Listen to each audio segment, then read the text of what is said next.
Alright, let's learn how to saddle stitch. Take a look at the stitching here. You'll notice that the stitch has a diagonal pattern that runs from top to bottom, like this, for every single stitch. Now this is not only on the front side, but also on the back. This is the traditional saddle stitching look that we want. And it not only looks good, but it's also an extremely durable stitch, something that can only be achieved when stitching by hand. Let me show you how it's done.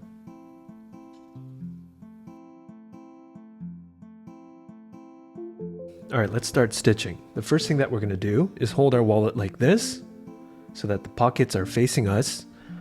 And then I'm going to take my needle, and I'm going to push that through the first round hole here, the one that sits right above the pocket. I'm going to pull that through, make sure that there's equal lengths of thread on both sides. So I'm going to refer to this as the front, and whichever needle and thread that's pointing towards us is going to be the front needle and thread, and this will be the back. So I'm going to take our front needle, and I'm going to push that through the next available stitching hole to the back.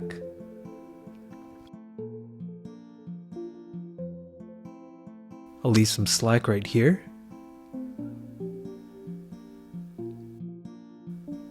I don't want these threads to intertwine back here, so I'm going to make sure that the thread from the front sits under the back thread, and I'm going to hold on to it with my other hand. Just like this. And this is going to make sure that our threads don't intertwine, because we want our back thread to sit on top of the existing thread that came from the front. So I'm going to take the back needle, and I'm going to push it through the same hole, but I'm going to position it to be on top of the existing thread. So I'll push this through. And before pushing all the way through, I'm going to check that we haven't pierced the thread by taking the thread here and tugging it towards me. If you see or feel that the thread is pierced, just keep pulling the thread towards you until it becomes undone. So next, we don't want this needle to go under this loop like this.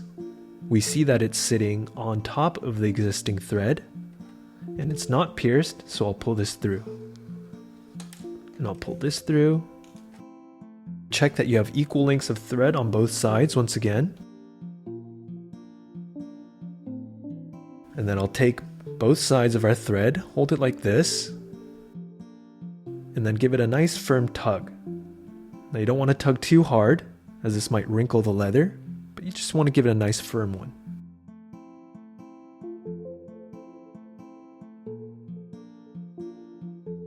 And we want to give a back stitch here, because this is a pretty high stress area.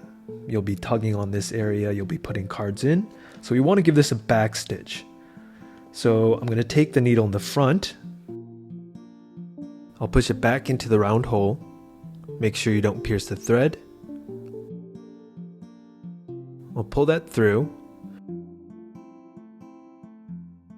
And before I reduce the slack all the way, I want to make sure that this thread sits right next to the existing stitch in parallel. So as I reduce slack, I'm going to position this thread with my finger, just like that, to sit right on top in parallel with the existing stitch.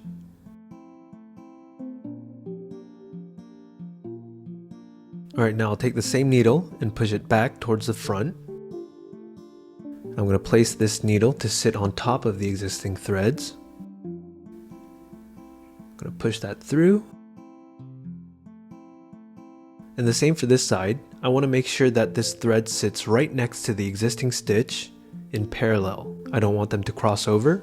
So as I pull, I'm going to position this thread to sit on top. And by on top, I mean closer to the edge of the wallet, just like this. And we'll give it a final tug.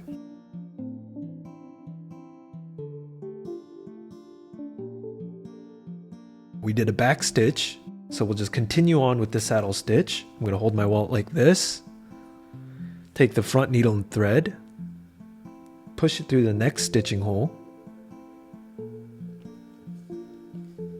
I'm going to leave a little bit of slack here. I'll hold on to this thread with my hand underneath the back thread.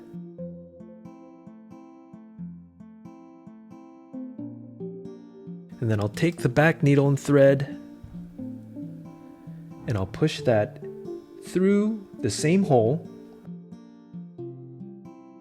And then I want to check that it hasn't been pierced. So I'll tug right here, pull this thread through a little bit. It pulls freely, so it hasn't been pierced. It's not going under this loop. It sits on top.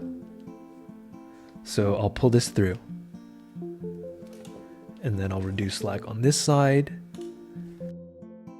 And then we'll tighten. And when you tighten, you want to give it consistent pressure for each stitch, and this is going to give you a consistent looking stitch. So there you go. You can tell that the saddle stitch is starting to form. You can see the diagonal pattern going up and down from the front and the back. So we just want to continue that same pattern over and over again throughout the whole stitch.